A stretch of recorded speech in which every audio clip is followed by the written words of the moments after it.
Olá, é um prazer estarmos juntos aqui. Obrigado a vocês que estão ouvindo, quer ao vivo, quer depois pelo áudio, né, pela gravação. Estou vendo aqui que o Everaldo aqui está conosco, seja bem-vindo. E é isso, é ah, uma ocasião descontraída, onde nós, aqui em casa, pelo menos, estamos literalmente tomando um café e gostaríamos de conversar com quem estiver ao vivo aí também, ou até mesmo para que vocês ouçam depois, sobre assuntos bíblicos. Eu vou fazer uma oração primeiramente para agradecer esse pão que nós estamos tomando aqui. Pai Celestial Jeová, muito obrigado pelo dia de vida e pela alimentação material que o Senhor nos provê, como este café que nós vamos tomar agora com pão, e pedimos que o mesmo não falte nas mesas de seus servos ao redor da terra. E pedimos também uma bênção para os nossos esforços de divulgar as verdades da Bíblia, o reino, o seu nome, o nome de seu Filho. Obrigado por tudo, querido Pai, em nome do Senhor Jesus. Amém. Muito bem. Bom, eu estou aqui com o meu pão doce. Eu vou fazer um cafezinho aqui rapidinho. Vou deixar passando um café aqui. Partir o pão. É interessante essa noção, né? Já vou ler um texto agora, daqui a pouquinho. E o texto que me vem à mente é esse que já está aí, né? De Atos 2, que vocês viram. Atos 2, 46, se eu não me engano, que fala sobre um hábito que eles tinham lá no passado, que era o de partir o pão, ou seja, tomar uma refeição juntos, né? Na época, no primeiro século, o pão era o alimento básico, era um alimento que todos costumavam se alimentar. Era o pão, e também eles tomavam vinho, só que eu queria fazer uma diferença entre esse pão e vinho, do pão e vinho, o pão ázimo e o fruto da videira, que é aquele da comemoração. Aquele pão ázimo da comemoração era anual, uma vez só, em 14 de Nisan. Mas o pão, esse costume de partir pão, o outro pão normal, era algo que eles faziam com regularidade. Então, temos que fazer uma diferenciação aí, né, Simone? Partir o pão, que é uma refeição, em que eles participavam, né, em comum, era comum se reunir na casa dos irmãos para comerem juntos o pão e outros alimentos, né? E aquela outra que é a comemoração da morte de Cristo, que nós chamamos de memorial. No memorial, esse pão, aí sim, de fato, era o pão ázimo. E o texto que eu me referi aqui, olha, Atos 2:42, eles perseveravam no ensino dos apóstolos e na comunhão, no partir do pão e nas orações. É muito bonita essa simplicidade do primeiro século, né? Quero dar as boas-vindas aqui ao Adriano França. Adriano, você está me ouvindo aí? Você pode... Deixa eu ver aqui o seu áudio aqui. Espera aí. Você tem como ativar o seu áudio, dar um alô aí, se for possível? Sim, tô ouvindo. Opa, seja bem-vindo. Obrigado. Bom estarmos juntos aqui. Eu recebi uma mensagem aqui também, deixa eu ver quem foi que mandou. Eu acho que foi a Rosana que mandou a mensagem. Eu vi rapidinho ali. A Rosana está dizendo boa noite, mas ela mandou a mensagem de texto. Boa noite, seja bem-vinda. Está acompanhando o áudio aqui do nosso encontro, da nossa reunião? Então, Simone acabou de pegar um cafezinho. Olá, tudo bom? Quem está falando? É a Rosângela. Seja bem-vinda, Rosângela. Tudo bem com você? Tudo bem, graças a Deus. Graças a Deus, né? Olha, não sei quanto a vocês, mas eu aqui estou tomando um cafezinho com... Pergunta se atrapalha o barulho. O barulho atrapalha para vocês? passando um café aqui do lado. Estou tomando meu café aqui. Então, você que chegou agora, eu estou falando aqui do partir o pão, que era um costume que os primeiros cristãos tinham, né, de se reunir para tomar uma refeição juntos e conversarem sobre a Bíblia e terem comunhão e fazerem orações. Isso é muito bom, eu acho, né? Nós temos essa proximidade. Hoje não temos como literalmente estarmos juntos, mas temos aqui uma oportunidade de conversarmos enquanto eu, pelo menos aqui, estou tomando meu café com pão doce. Um outro texto aqui que fala dessa questão do pão é Atos 2:46, está dizendo, diariamente continuavam a reunir-se no pátio do templo, partiam pão em suas casas e juntos participavam das refeições, com alegria e sinceridade de coração. Bonito isso, né? Que mostra que os primeiros discípulos tinham esse costume. Vocês têm alguma pergunta que gostariam de fazer? Alguma dúvida com relação aos estudantes da Bíblia? Alguma pergunta específica de doutrina? Uma oportunidade também para vocês se expressarem aí. Enquanto isso, já vou fazer aqui a minha...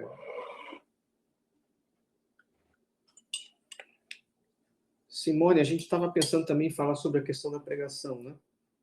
Qual é a pergunta, Simone?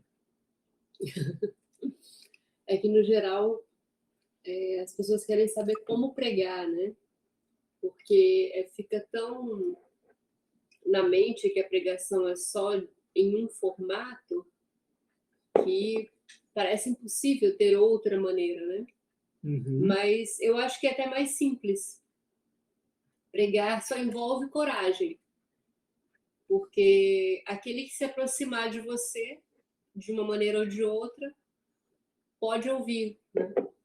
Então, eu lembro quando a gente ainda saía mais, né, André? Porque agora a gente está meio quarentenado em casa, né? Pandemia não tem como. Mas, mesmo assim, pelas redes sociais, compartilhando, como o André faz muito, né? Eu acho interessante. Primeiro, a primeira pergunta que as pessoas costumam fazer, principalmente as que estão com as testemunhas de Jeová, eles dizem, vocês pregam de casa em casa? A resposta é, alguns irmãos nossos pregam de casa em casa. Porque eles acham que essa Que maneira é um é jeito adequada. mais fácil, mais amplo. Agora, é um requisito? Os cristãos do primeiro século pregavam de casa em casa? Eu não tenho nada contra pregar de casa em casa, né? Já fiz isso também, né? Lá em Chicago, por exemplo, a gente praticamente fez de casa em casa, né? Só que, lendo a Bíblia, por exemplo, quando a gente fez a leitura juntos, né, Dé? Uhum. Do Evangelho, né, das cartas do Novo Testamento todas, foi muito interessante, porque a gente foi marcando, principalmente nos Evangelhos, como era a pregação de Jesus Cristo. Eles chegavam, ia no templo, né? Uhum. Ou nos lugares públicos, mas principalmente no templo. Uhum. E era ali a pregação dele, né? No templo, nas sinagogas, onde ele lia cartas. Aí podem dizer assim, mas é porque ele foi para os judeus, né? Ok, então vamos lá em Paulo. Então, Paulo, a mesma coisa. Ele primeiro ia, porque ali eles não estavam mais pregando. Esse texto mesmo que eu acabei de ler, que eles se reuniam todos os dias, né? No pátio, na sinagoga. Então, como é que eles iam ainda, depois disso, de casa em casa? E eles, muitas das vezes, né, eles estavam fugindo. Eles não tinham como se expor desse jeito. Eles tinham onde eles queriam encontrar as pessoas, né? E Paulo, por exemplo, quando ele encontrou Lídia, ele sabia onde tinha mulheres orando. Então, era um trabalho focado, né? Não tinha essa pregação feita de casa em casa. Não estamos dizendo com isso que é impossível ou que não deva ser feito desse jeito. Uhum. Mas que dizer que deve ser feito desse jeito porque Cristo, os discípulos e os apóstolos fizeram assim, Não é verdade. A Bíblia não diz isso. Aliás, a Bíblia diz que Jesus ia de aldeia e cidade em cidade, mas não tem o termo casa em casa. Jesus ia à casa de alguns, mas não ia sistematicamente de casa em casa, que é como eles tentam passar essa informação. E muitas vezes os apóstolos, como Pedro, por exemplo, quando foi levado à casa, né,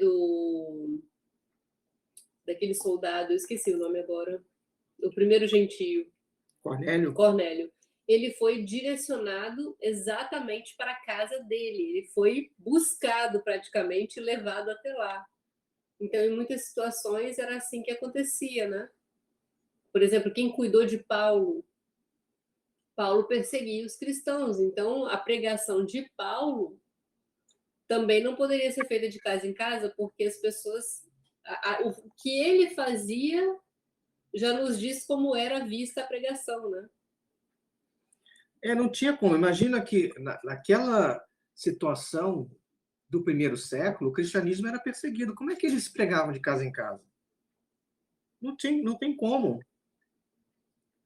Então, eles iam de aldeia em aldeia, de cidade em cidade, eram perseguidos, mas não de casa em casa.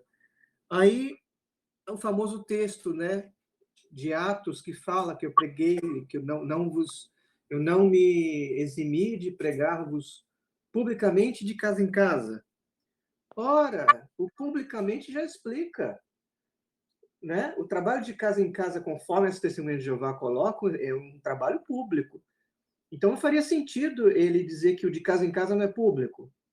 Então, publicamente era nas sinagogas, nas praças, onde né? mais ele Onde havia pessoas. E o de casa em casa eram nas igrejas, nas eclésias, que eram nas casas. Então, ele pregava lá dentro, as congregações. Esse é o entendimento correto. Olha que interessante. Então, não tem essa conotação sistemática do de casa em casa. Inclusive, tem um texto, quer ver, olha, Lucas 10, 7, é a ordem de Jesus Cristo, né, quando forem pregar. Aí lá Jesus disse, né, permanecei naquele domicílio, comei e bebei do que vos for oferecido, pois digno é o trabalhador do seu salário. Não andeis a mudar de casa em casa. Tem um outro que diz, não fiqueis vos transferindo de casa em casa. Tenho certeza que Simão de Jeová não conhece esse texto. Seria muito mais... acho que a Bíblia faria registros muito mais claros se esse de casa em casa tivesse que ser sistemático, né? Toda pregação era pública, nunca foi de casa em casa. Noé, pregando publicamente, né? Jonas andava no meio da cidade, vários profetas, ninguém ia de casa em casa. Não faz sentido. Agora, não estou dizendo que ir de casa em casa é errado. Quer ir de casa em casa, vá.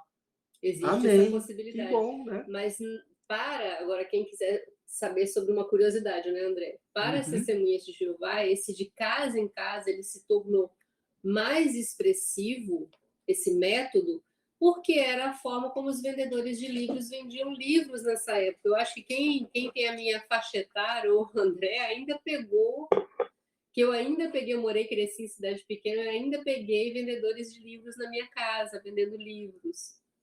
Então, era a forma... Tá entregando a idade, hein, Simone? Mas eu peguei, gente, vendedores de livros. A minha mãe, eu lembro da minha mãe comprando livros e tal.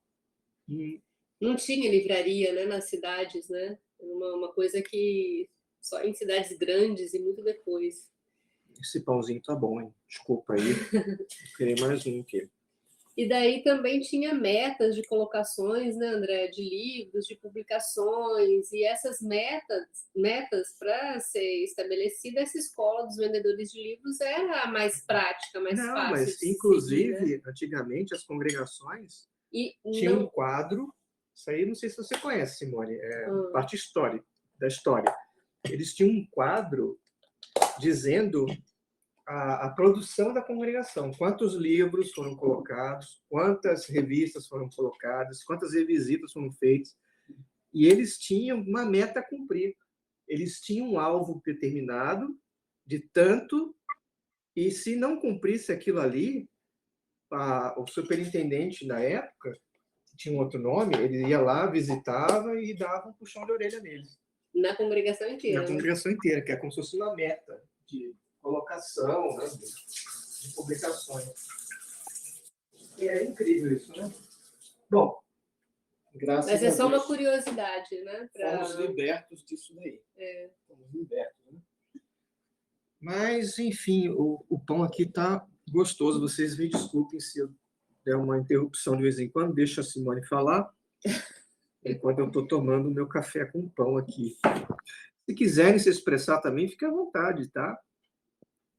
Fazer alguma pergunta, ou concordando, discordando. A gente não tem essa censura que o Testemunho de Jeová tem, não. Aqui vocês estão livres para isso. E o outro ponto que eu ia falar também é sobre o que pregar, que era essa a ideia original, né? O que pregar, que é uma coisa que as pessoas que saem da Testemunha de Jeová ficam meio que perdidas. Porque é diferente no sentido do objetivo. O André que me ensinou isso, porque eu também, quando saí, eu fiquei com muitas dúvidas, né? Então, o que pregar? O André até disse, Cristo, pregar a Cristo, né? É a boas novas do reino o quê? De Jesus. Inclusive tem o termo boas novas de Cristo. É porque quem já foi testemunho de Jeová fica sempre com a sensação de que tem que pregar para salvar vidas.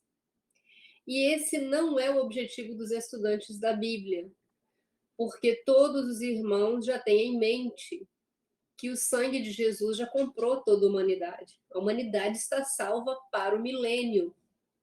E no milênio, cada um, de acordo com as suas ações, boas ou más, é que vai colocar o ponto na sua vida, né? Se foi uma ressurreição de vida ou se foi uma ressurreição de morte. Mas aí é cada um por si, literalmente, né? E hoje, pregar a Cristo é porque nós estamos procurando os membros da noiva. Isso, esse é o ponto. Né? Os prospectivos membros da noiva celestial. Mas como é que eu vou pregar? Como é que eu vou diretamente dizer isso para a pessoa? Então, mas... Começa com Cristo. Começa com Cristo, começa falando a respeito da situação hoje, ou se a pessoa conhece a pessoa de Jesus, o que conhece a respeito de Jesus, o que ele pregava. Né? Tudo isso dá abertura, né? A própria pessoa já vai pela expressão dela demonstrar interesse ou não em continuar ouvindo. Né? Atos 8:12 é muito claro. Atos 8:12. Eu tenho uma coisinha. Pode falar. É a Rosângela que está falando? Sim. Então, significa que ninguém será destruído na grande tribulação? Já vou falar aí, só um minutinho. Boa pergunta. Tá bom, obrigada. Porque a grande tribulação, ela, na verdade, é uma consequência do governo do homem e de Satanás, né? É a implosão, a implosão do sistema de Satanás. Não é uma vingança divina contra as pessoas, né? Porém, a Bíblia fala da guerra de Deus, né?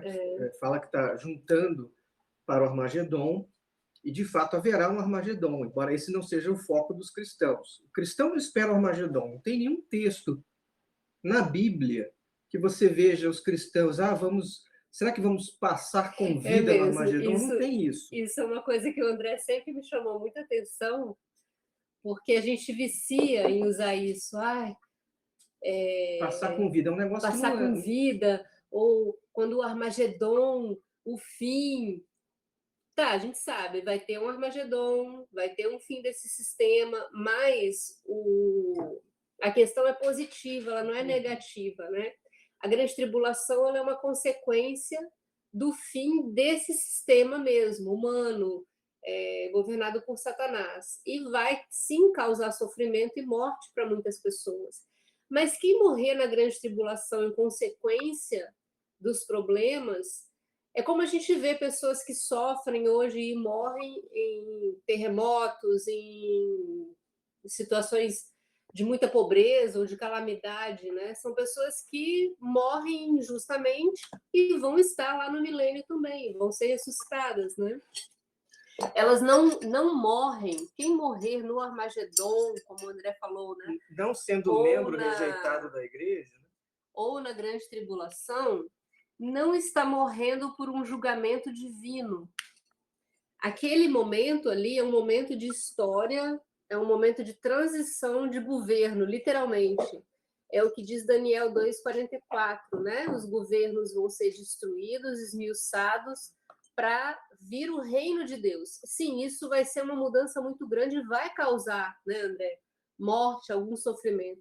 Mas não é um julgamento divino, é consequência da própria alteração mesmo na história humana. Eu diria que não é um julgamento divino contra indivíduos, mas é um julgamento divino contra sistemas.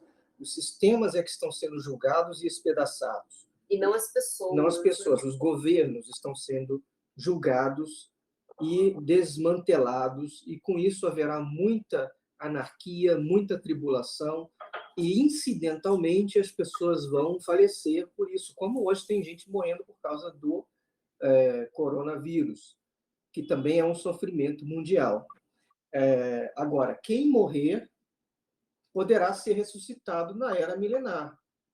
É isso que a gente coloca como linha demarcatória, né, entre as testemunhas de Jeová e os estudantes da Bíblia. Mas será que ninguém vai receber a morte? Não há julgamento? Só tem uma classe que está sendo, de fato, julgada para a vida hoje. Essa classe é a igreja. E quando falamos de igreja, não é só alguém que diz ser cristão. Dizer que ser cristão, mais de 1 bilhão, se eu não me engano, é o número oficial de cristãos, entre aspas, na Terra, dizem. Agora, o cristão verdadeiro, conforme nós entendemos pela Bíblia, é aquele que foi gerado pelo Espírito. É aquele que Deus o atraiu por meio de Jesus e que depois o aceitou e o gerou para fazer parte do corpo de Cristo. Esses que têm sido gerados ao longo do tempo, eles só têm basicamente 3 caminhos. Ou eles vencem e se tornam membros dos 144 mil, que é um número limitado, ou eles vencem, mas por meio de tribulações, por meio do fogo, vão ser membros da grande multidão, que é um número ilimitado e celestial, ou eles não vencem e são destruídos, vão para a segunda morte. O restante desse grupo, que quando houver essa manifestação do Senhor Jesus, quando houver essa mudança de sistema, quando houver a destruição do sistema, Jesus também, nessa ocasião, vai eliminar aqueles membros da igreja que foram gerados por Espírito, mas, de fato, apostataram, pecaram contra o Espírito Santo e estavam vivos. Essa é a única diferença.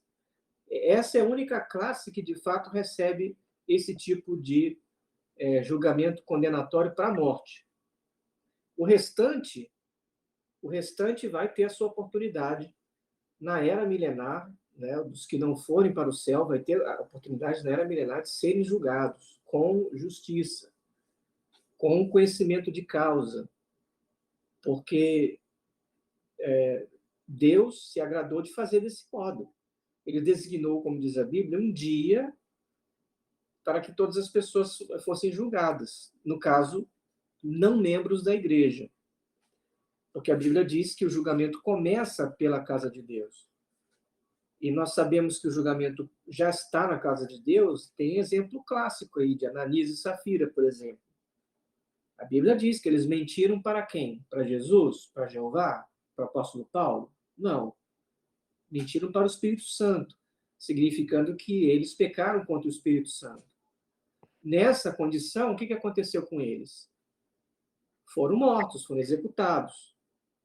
Mas seria assim, execução sumária para todos os membros da igreja? Não. Aquilo ali foi apenas um exemplo de que os membros da igreja que pecam voluntariamente contra o Espírito Santo vão receber a morte.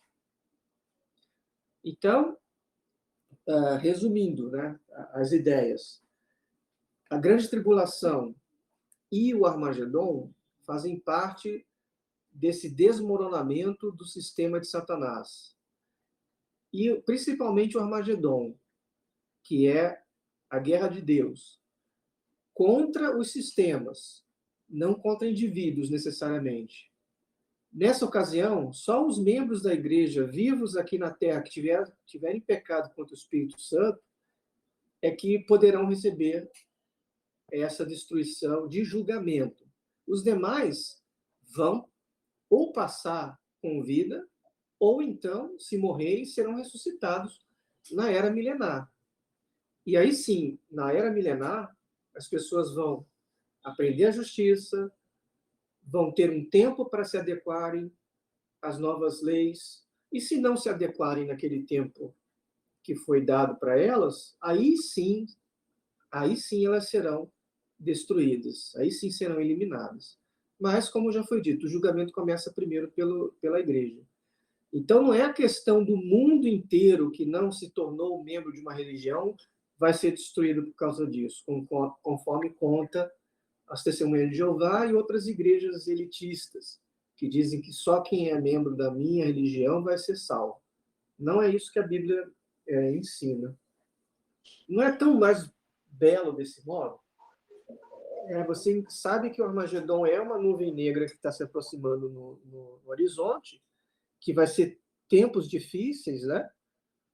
Mas que, no entanto, aquilo vem por um bem maior. Vem para limpar a terra desses sistemas imperfeitos, dessa praga de Satanás, né? Que inclui o sistema político, social, religioso, principalmente, que tem enganado e desviado as pessoas de conhecerem a Deus. E se alguém perguntar, mas por que Satanás faz isso se ele sabe que haverá uma outra oportunidade? Ora, ele faz isso primeiro que ele quer provar que pode desviar o máximo possível de pessoas. E é a única coisa que ele pode fazer, né? E segundo, que ao fazer isso, o objetivo principal dele é impedir que os membros da igreja sejam encontrados e sejam desenvolvidos. Ele quer isso. Ele cria principalmente meios de afetar a igreja. E é muito interessante para mim pensar que as pessoas já têm suas vidas garantidas para o milênio, porque isso também desmancha. Porque se o Armagedon fosse a carnificina que pregam por aí, se fosse já o julgamento de Deus, isso ia significar uma vitória para o diabo, né? Porque significaria que, então, ele desviou, sim, a maioria das pessoas e acabou, né? Só que seria um julgamento injusto, porque as pessoas, não adianta, hoje não existe isso de dizer que o nome de Jeová está empregado em toda a terra, que o conhecimento a respeito de Jeová está sendo pregado, que não está. Isso também é algo para o milênio, né, André? Só lá é que o conhecimento se tornará abundante. Hoje ele é escasso, né? As pessoas estão perdidas. É verdade. É porque o Pai se agradou de executar o julgamento de uma maneira bem ordeira e bem simples, que é assim, basicamente falando. Ele julga diretamente a igreja hoje, para que no futuro a igreja, junto com Cristo, julgue todo o resto. Resumindo, é isso. Hoje, os membros da igreja estão sendo julgados. Quem foi gerado pelo Espírito está sendo julgado. Para o bem ou para o mal. Para vencer ou para perder. O mundo não. O mundo ele vai ser julgado pela igreja e Jesus. Porque Jeová ele se agradou de depositar essa confiança em Jesus e na igreja para fazer isso. E quais são as vantagens disso? Bom, ninguém vai poder dizer isso é injusto. Primeiro que os julgamentos de Deus não são injustos, mas do modo que ele organizou as coisas, ele está selecionando membros da igreja, desculpe, que já foram humanos e já passaram por todo tipo de problema. Eles já passaram por tudo, literalmente. Lá o apóstolo Paulo fala, né, que alguns já foram ladrões, homicidas, homossexuais, né, extorsores, tudo isso. Já teve de tudo. No entanto, todos eles foram lavados pelo sangue de Jesus, foram purificados e venceram esses pecados. Daí, o que vai acontecer? Quando a humanidade for julgada, ela vai ter ajuda, na verdade. Esse julgamento, na verdade, passa por uma ajuda, uma restauração. Porque a intenção do Pai não é meramente se livrar do podre, mas recuperar o podre. Só que tem o livre-arbítrio. Ele não pode estalar o dedo e fazer o podre perfeito sem que o podre queira isso. A Bíblia até diz, né, que ele não se agrada na morte Não do se agrada inimigo, na morte ele do quer inimigo. que essa pessoa aprenda a verdade. Exato. E não é o contrário. Essa pessoa não tem condições de aprender a verdade para ser salvo hoje. Uhum. Isso só pode acontecer quando o sangue resgatador de Cristo agir, ou seja, ele vai ganhar, receber a vida, vai para os 1000 anos numa condição perfeita, e aí vai aprender a verdade. Então é o oposto, é o contrário. O texto ele não pode ser mudado da ordem, né? Exato. Vocês já viram, né? É que sejam salvos e obtenham conhecimento de Deus. É esse texto que a Simone está se referindo, né? Então, você vê que é uma visão muito mais amorosa, muito mais coerente com a sabedoria, o amor, a bondade de Deus. Essa visão de julgar apenas um pequeno grupo agora e usar esse grupo para julgar todo o restante depois, para que esses sejam ajudados pela igreja. Eu acho isso maravilhoso. 1 Timóteo 2,4, né? Essa ideia aqui, que fala que Deus deseja que todas as pessoas sejam salvas e cheguem ao pleno conhecimento da verdade. Então, observe a ordem aí. O conhecimento, a salvação vem primeiro ou depois do conhecimento? Vou repetir. 1 Timóteo 2,4. 1 Timóteo 2,4 diz que Deus deseja que todas as pessoas sejam salvas e cheguem ao pleno conhecimento da verdade. Então tá aí, olha a ordem. As pessoas são salvas primeiro. A humanidade já foi salva, de certo modo, no momento em que Jesus derramou o sangue na cruz. Ele abriu o caminho da salvação de toda a humanidade ali. Agora, o chegar ao conhecimento pleno da verdade vem em etapas, vem depois. Vem para a igreja primeiro, os membros consagrados, gerados por Espírito, e depois virá para o mundo inteiro. A Bíblia fala que o mundo inteiro se encherá do conhecimento de Jeová, como as águas enchem o próprio mar, diz Isaías. Será que é o que nós vemos hoje? Não adianta religião nenhuma dizer nós estamos cumprindo hoje, porque nós falamos de Jeová na terra inteira. Não é assim. É bem possível que o seu vizinho não saiba quem é Jeová. É muito possível isso. Porque esse conhecimento de Deus, de Jeová, não está ainda como as águas enchem o próprio mar, mas vai estar, sem dúvida. Não vai ter um ser vivo, não vai ter um ser inteligente vivo, nenhum ser humano na era milenar que não saiba quem é Jeová. É que nesse momento, quando esse conhecimento for abundante a esse ponto, não vai ter nenhum outro tipo de conhecimento para competir. Uhum. Porque hoje existem santos, existem mentiras. O ateísmo, né? Mentira do ateísmo. A Trindade, por exemplo, o inferno de fogo, santos, outras doutrinas que não ensinam um Deus, ensinam outras criaturas que são adoradas. Então, tem um conhecimento paralelo difundido pelo diabo que fica competindo com as pessoas o conhecimento sobre Deus. Então, só vai ter acesso mesmo os cristãos, né? Mas no milênio, a situação será outra. Esse tipo de conhecimento vai morrer junto com... né? Vai ser enterrado e preso né? Junto com esse sistema velho aqui, como o André falou, os sistemas vão ser destruídos e esse tipo de conhecimento Mas a Bíblia também, realmente né? fala, segundo aos Coríntios 4:3, que as boas novas estão encobertas atrás de um véu. É, Esse véu, realmente, as pessoas estão cegas. o joio, né, André, que sufoca a verdade, né? O diabo cega as pessoas, literalmente, né, para que não vejam o brilho das boas novas. É outro texto também que é bem claro, segundo os Coríntios 4:4. O Deus desta presente era perversa cegou o entendimento dos descrentes, a fim de que não vejam a luz do evangelho da glória de Cristo, que é a imagem de Deus.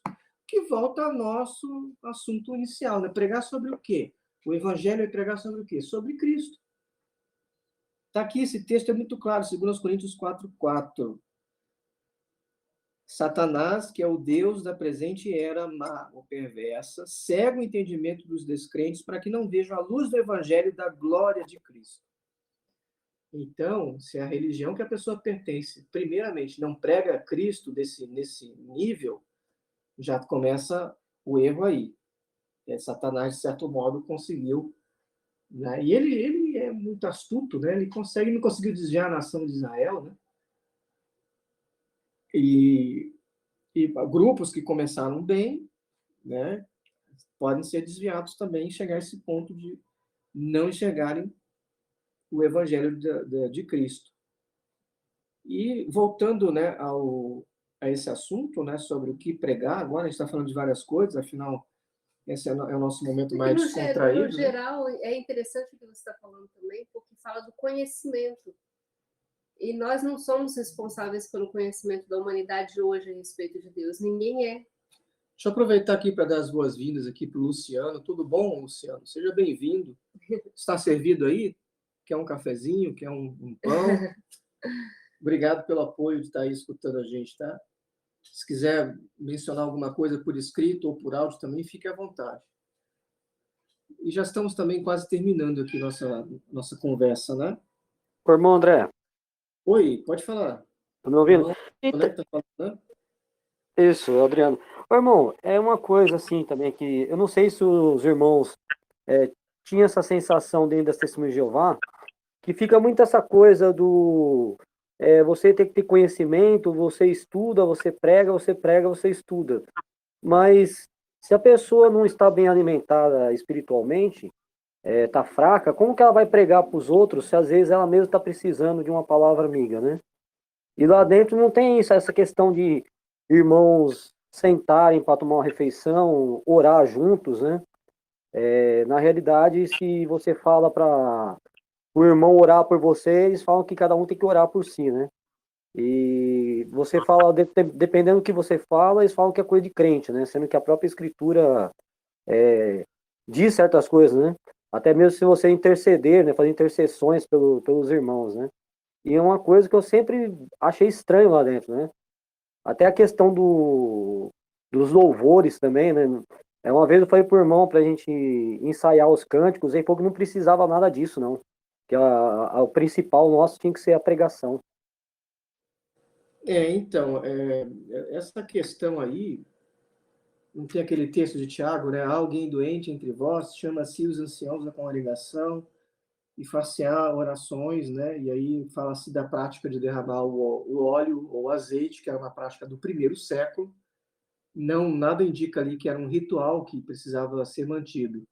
Mas esse fato, né, de se orar juntos, de conversar sobre problemas, tanto é que esse texto aí de Tiago, o foco ali principal era a doença física, né? Porque depois fala também, veja, que é um acréscimo, também, se tiver pecados, está aí no condicional, ser-lhe-á perdoado. Então, aquele indivíduo lá não estava chamando os anciãos porque ele tinha pecado e estava precisando se confessar, ele estava chamando porque ele estava doente. Então, e era uma prática, né, de untar os doentes com óleo. Mas o que nós aprendemos disso? Que tem que haver essa ajuda mútua. A função dos mais velhos, né, portanto, anciãos, principalmente aqueles que foram eleitos dentro de uma congregação ou eclésia local, é pastorear, é cuidar das ovelhas. E se ele nota que uma ovelha está indo para o caminho errado, a função dele é alertar. A Bíblia também diz isso muito claro, que se você vê um irmão tomando um caminho errado, você tem que alertar. E, às vezes, você precisa justamente disso, orar junto com a pessoa para que a pessoa se sinta revigorada. Que, às vezes, a pessoa não está bem, ela nem consegue orar, mas por meio de uma ajuda, quando ela vê que há pessoas que se preocupam, aquilo ali serve como um alento, como uma ajuda. Então, tem que haver sim, tem que ser algo espontâneo, não programado. A Assembleia de Jeová até tem o que eles chamam de visita de pastoreio. Geralmente é algo programado, né? Mas a Bíblia não fala exatamente que deva ser programado, só fala que deva ser de acordo com as circunstâncias. Há alguém doente? Chame a si. Então, é correto isso, né? E o pastoreio não deve ser, por exemplo, para querer saber por que a pessoa está fazendo menos horas de campo na pregação. Geralmente é assim que acontece entre eles lá. É que eles Pastoreio têm é uma coisa mais ampla. eles têm um conceito de que relatório, eu lembro desse comentário como se fosse hoje, né? Uhum. Ele existe, eu não sei se isso estava em alguma publicação, que o termômetro espiritual é o relatório de campo. E isso é muito, muito injusto, porque isso vai depender de tanta coisa, né?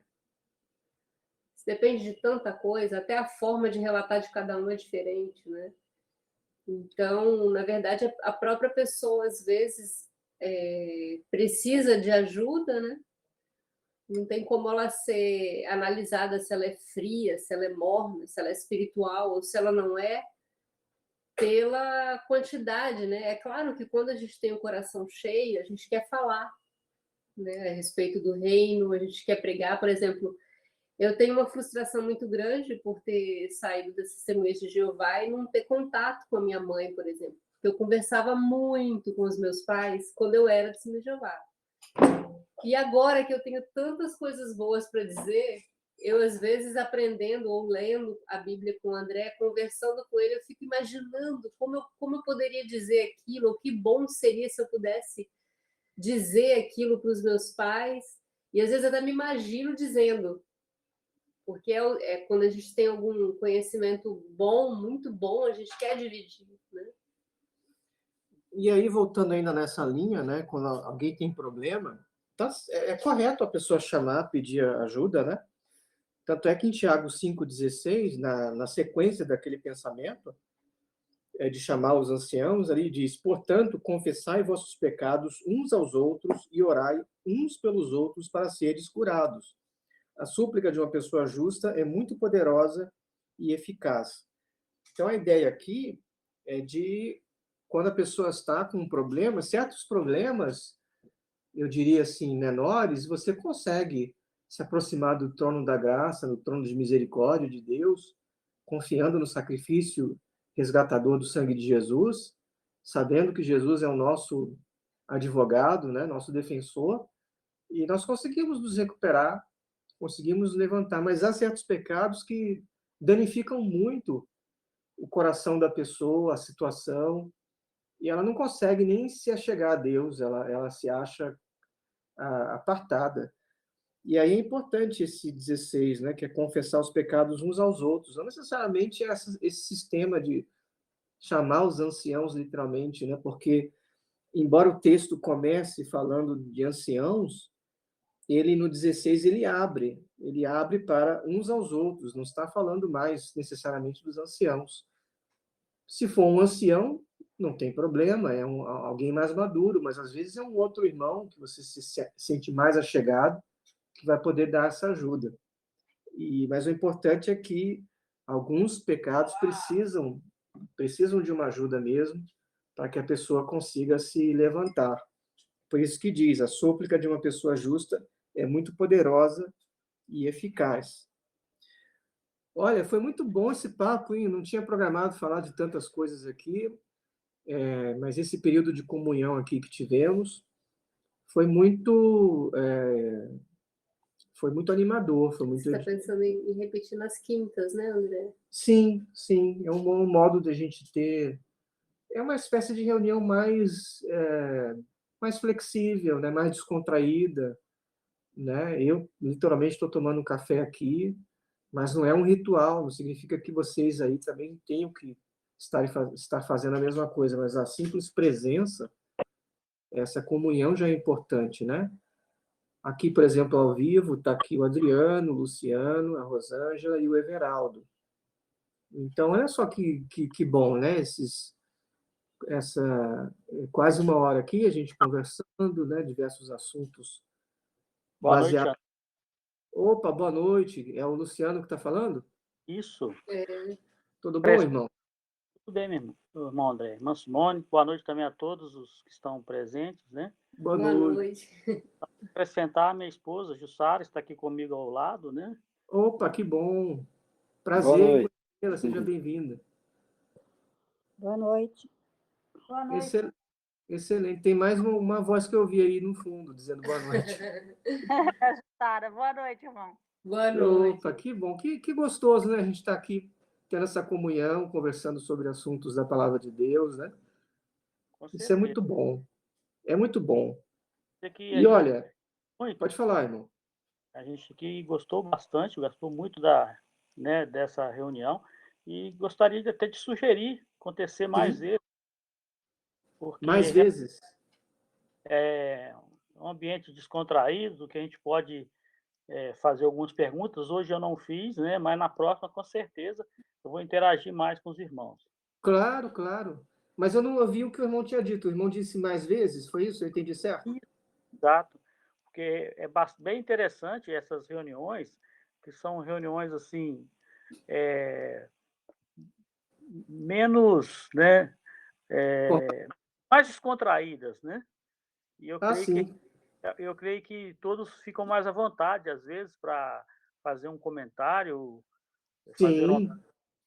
Então, assim, se o irmão puder fazer mais vezes, com certeza a gente vai poder estar participando junto também. Ah, que bom. Esse horário tá bom para vocês? Para mim, sim. Para nós aqui em casa, sim. Aí os outros irmãos, né, se estiver bom para eles também. Depois eu faço uma pesquisa no grupo, né? Quais são os horários, se for o caso, 2 reuniões, uma com horário, outra em outro horário, né? Para poder ajudar melhor as pessoas. O importante é a gente conseguir estar ao vivo com os irmãos, que tem uma diferença quando é ao vivo, né? Tem, porque também nessa pandemia, irmão André, a gente fica muito isolado, né? E Verdade. interagir, precisa de conversar, principalmente com pessoas que compartilham a mesma fé, né? Isso. Então, isso ajuda bastante, pode ter certeza. Que bom. E aí depois também o áudio, eu consigo depois baixar o áudio, colocar lá no YouTube. Também não aparece o rosto de ninguém, então isso não compromete aqueles que estão no processo de desligamento, né? Sim, Então sim. é uma vantagem também nesse sentido. Correto, é verdade. Né? Que é diferente da outra, que era... A gente começou, na verdade, com a videoconferência. A gente pretende até voltar a fazer também videoconferência ao vivo, né? Um vendo o rosto do outro, mas nesse caso, não indo para a internet, pela mesma razão de manter, proteger a privacidade de alguns. Né? Agora, por outro lado, esse sistema do vídeo ajuda só aquele grupo lá, mas não ajuda outras pessoas. Então, o alcance de uma reunião dessa, que depois vai para o YouTube, é muito maior. Né? Pessoas podem ouvir o áudio depois, não compromete ninguém, e quem não pôde estar aqui presencialmente, e pode até ser que a pessoa venha conhecer os estudantes da Bíblia através disso daí também. Com certeza, é verdade. Mas, enfim, eu fico muito contente que vocês tenham gostado, pela participação também. O simples fato de vocês estarem aí ouvindo já é muito bom, que eu sei que eu estou tendo comunhão com meus irmãos. Como Jesus falou que a gente tinha que fazer. Né? Porque senão a verdade é que esse mundo ele esmaga a gente. Se a gente não fizer isso, a gente acaba esfriando. Os cristãos têm que apoiar uns aos outros, né? Tem que, como diz Hebreus 10, né? Nós temos que nos reunir para incentivar ao amor e a obras excelentes. E é assim que a gente consegue, né? Conversando, ajudando, tirando um pouco desse trauma, no caso, né, que a maioria aqui é ex-testemunha de Jeová, tirando um pouquinho desse, falando um pouco sobre essa dor de que é vencer problemas como o ostracismo, né, que é um negócio muito sério. Enfim, fiquei muito contente. Obrigado pelo apoio, obrigado pelas sugestões. Já recebi uma outra sugestão hoje também, da reunião de domingo ser mais cedo. Vamos considerar isso em oração também. E eu agradeço agora pela presença de vocês. Desejo de coração que o Pai esteja com todos nós. Eu vou fazer uma oração, então, aqui para concluir. Amado Pai Celestial, Senhor Jeová, querido Pai, obrigado por essa oportunidade de termos tido essa comunhão com os nossos amados irmãos e também pelo alimento que o Senhor nos providenciou. Que o Senhor nos ajude a desenvolver nosso caráter cristão cada vez mais, refletindo plenamente o seu Filho Jesus, a quem somos eternamente gratos pelo que ele também fez e pelo caminho maravilhoso que ele abriu para podermos um dia vermos o Senhor, o seu Filho e os demais santos cara a cara. Desejamos muito estarmos à altura desse prêmio e pedimos as suas bênçãos em nossa caminhada. E tudo isso lhe pedimos e em nome do Senhor Jesus. Amém. Obrigado a todos, então, meus queridos. Vou me despedindo aqui. Grande abraço aí para a Rosângela, para o Luciano, para o Adriano, para o Everaldo, que estavam aqui ao vivo, e para todos vocês que ouviram essa nossa conversa posteriormente. Um grande abraço para todos, que o nosso querido Pai Celestial e o Senhor Jesus guardem vocês com muito carinho nessa jornada cristã. Um abraço, vou terminar aqui, tá? Tchau, boa noite. Aqui. Ok.